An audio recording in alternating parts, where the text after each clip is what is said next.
turabasuje kandi tubaye ikaze inshuti bakunzi bacu mwebwe mwemeye ko subscribe kuri YouTube channel yacu Kalima TV kugira ngo inkuru ziri update zigisohoka bakimara kuzitangaza tuzibagezeho uko bwije nuko bukeye buri saha buri kanya updates zose tukaziba. Ubu ngubu aka kanya tuvugana u Rwanda rwagaragaje ko ibihangano bidateza gukemura ibibazo by'umutekano muke mu karere.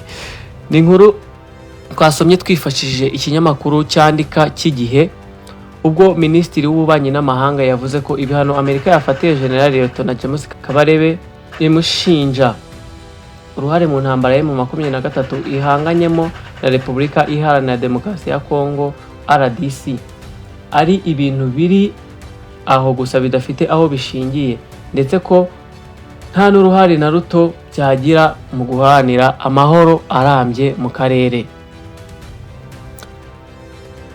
Minafete yagaragaje ko iyo ibihano biza kuba byakemura ikibazo kiri mu burasirazuba bwa Repubulika Iharanira Demokarasi ya Kongo mu karere, hari kuba harabonetse amahoro mu myaka myinshi ishize.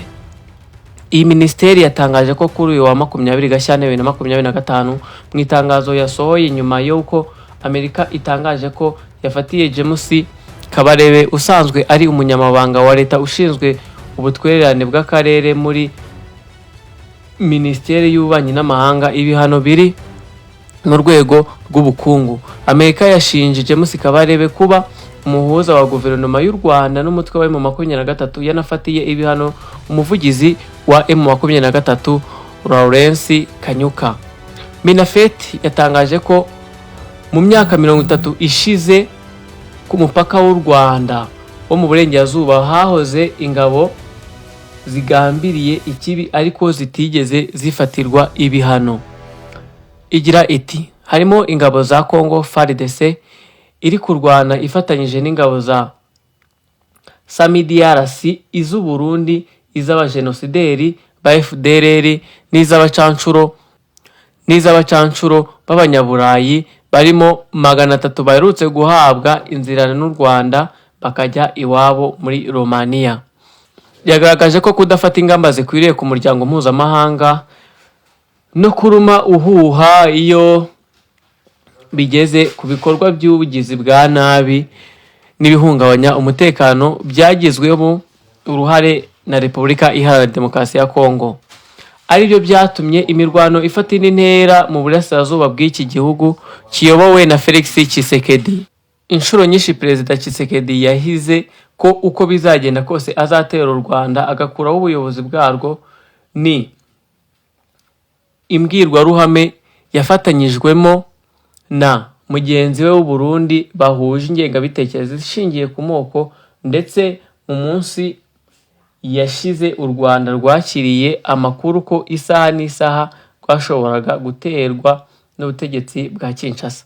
Ibyo kandi bijyanye n'uko FDLR yari ifite ibirindiro mu birometero bike uvuye ku mupaka w'u Rwanda ihora ishaka urugabaho ibitero, ibintu yanagerageje inshuro nyinshi ndetse bigahitana abaturage.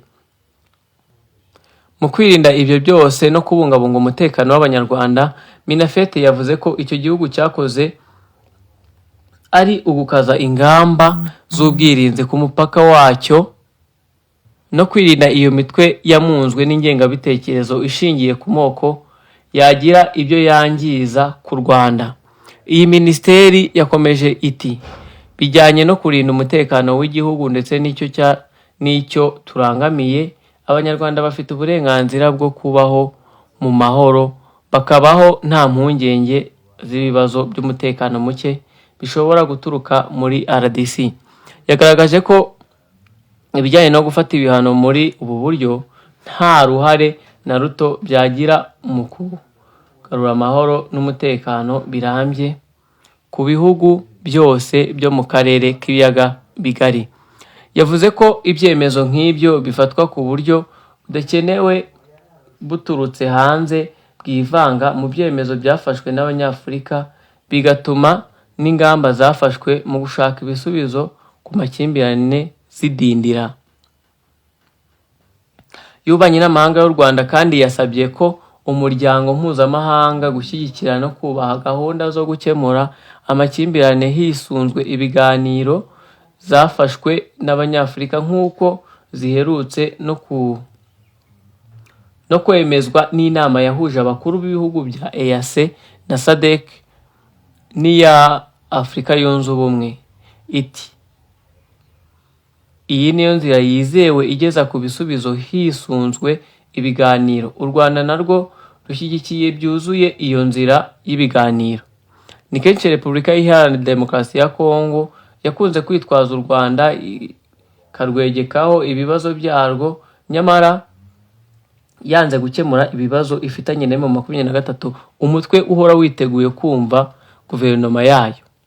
Ni ibintu u Rwanda rutahwemye kugaragaza ko hari inzitwazo zidafite inshingiro, ndetse ko ari uburyo bwo kuyobya uburari kugira ngo ihishe ibikorwa byabyo byo kwica, kugirira nabi, kuvangura ibindi bibi ikorera Abanyekongo bavuga Ikinyarwanda, by'umwihariko abo mu bwoko bw'Abatutsi. Aho gukemura ibibazo no kumvikana na M23 nk'uko amasezerano atandukanye yasinywe abisaba, Kinshasa yahaye FDLR inayinjiza mu ngabo zayo, izi neza ko uwo mutwe uhora ugambiriye kugaba ibitero ku Rwanda, unazi neza kandi amahano wasize ukoze mu Rwanda. U Rwanda kandi rwakunze kugaragaza uburyo umutekano ku mupaka warwo ugeramiwe bijyanye n'imitwe yitwaje intwaro ikambitse mu birometero bike uvuye ku butaka bwarwo. Nko mu minsi ishize M23 yari isumbirije ihuriro ry'ingabo za RDC aho guhangana n'uwo mutwe. Iryo huriro ryagabye ibitero mu karere ka Rubavu bihitana abantu 16, abandi barenga 170 barakomereka. Icyakora ibyo byose umuryango mpuzamahanga ukabyirengagiza nkana, ahubwo gukemura ibibazo ugahengamira ku butegetsi bwa Kinshasa. Mukomeze mukore subscribe, share, like na comment kugira ngo dukomeze tubabera hirya no hino ko inkuru zimeze tuzibagezaho. Umunsi mwiza.